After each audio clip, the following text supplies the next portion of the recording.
महाभारत के कुंभकर्ण और विभीषण। जी हाँ, रामायण के कुंभकर्ण और विभीषण को तो हम सब जानते हैं, किंतु क्या आप जानते हैं कि महाभारत में भी कुंभकर्ण और विभीषण थे। नमस्कार दोस्तों, स्वागत है आपका हमारे चैनल सनातन ज्ञान में। आज इस वीडियो में हम आपको बताएंगे कि कौरवों में कौन कहे जाते थे कुंभकर्ण और विभीषण। कुंती के पुत्र कर्ण की कथा तो सबने सुनी है, किंतु गांधारी के पुत्र विकर्ण को कोई नहीं जानता। विकर्ण तीसरा कौरव था जो धृतराष्ट्र और गांधारी का पुत्र था और युवराज दुर्योधन का भाई था। विकर्ण को कौरवों के तीसरे सबसे प्रतिष्ठित के रूप में भी जाना जाता है। विकर्ण एकमात्र कौरव थे जिन्होंने युधिष्ठिर द्वारा दुर्योधन को पासे के खेल में अपनी स्वतंत्रता खो देने के बाद पांडवों के अपने चचेरे भाइयों की पत्नी द्रौपदी के अपमान का विरोध किया था। महाभारत के कुख्यात पासे के खेल के दौरान विकर्ण ने खेल के खिलाफ पूरी तरह से आवाज उठाई और विशेष रूप से अपनी भाभी द्रौपदी के साथ हुए दुर्व्यवहार पर विकर्ण ने उन सवालों की प्रतिध्वनि की जो द्रौपदी ने पहले ही कुरु बुजुर्गों से पूछे थे और मांग की थी कि उनके सवालों का जवाब दिया जाए। भीष्म और द्रोण जैसे बुद्धिमान बुजुर्ग भी इस विरोध के सामने मौन रहे। बुजुर्गों के इस मौन को देखकर विकर्ण ने चुपचाप उत्तर दिया कि द्रौपदी का अपमान पूरे कुरुवंश का अपमान है। अगर उनके सवालों के जवाब नहीं दिए जाएंगे पूरे वंश का नाश हो जाएगा। उसके बाद युद्ध भूमि में दुर्योधन भीम की उन्नति की जांच करने के लिए विकर्ण को भेजते हैं। भीम, जिसने धृतराष्ट्र के सभी सच्चे जन्मे पुत्रों को मारने की शपथ ली थी, विकर्ण को धर्म का व्यक्ति कहता है और उसे एक तरफ हटने की सलाह देता है।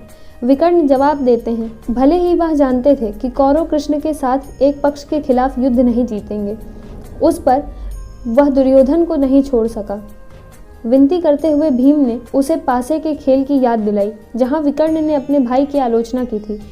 तब विकर्ण ने उत्तर दिया, तब भी यह मेरा कर्तव्य था और अब भी यह मेरा कर्तव्य है। हे वायुपुत्र, मुझसे युद्ध करो।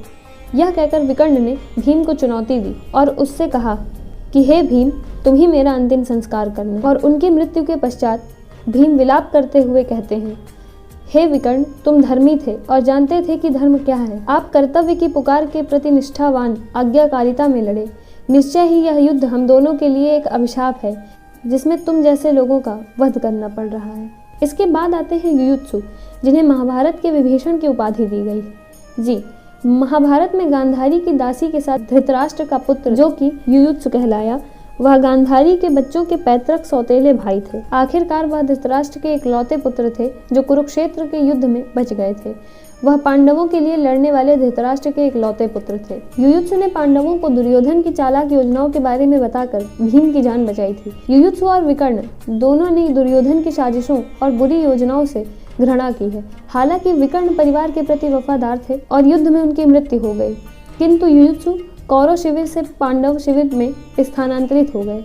युयुत्सु ने पांडवों की तरफ से लड़ाई लड़ी। वह धृतराष्ट्र के पुत्रों में से 11 महारथियों के साथ एक थे जो कि इस युद्ध में जीवित बचे थे। युयुत्सु एक बार में 7,20,000 योद्धाओं से लड़ने में सक्षम थे। यह उल्लेखनीय है कि कृपाचार्य के द्वारा तलवार की लड़ाई में घायल हो गए थे वे, लेकिन फिर भी वे बच गए। उन्होंने शकुनी के पुत्र उलूका से लड़ाई की और उन्हें घायल कर दिया। जिस प्रकार रामायण में कुंभकर्ण यह भली भांति जानता था कि उसके भाई रावण ने माता सीता यानी कि स्वयं जगदम्बा का हरण किया है, उसी प्रकार विकर्ण भी जानता था कि द्रौपदी का चीरहरण कौरवों के मूल विनाश का कारण होगा।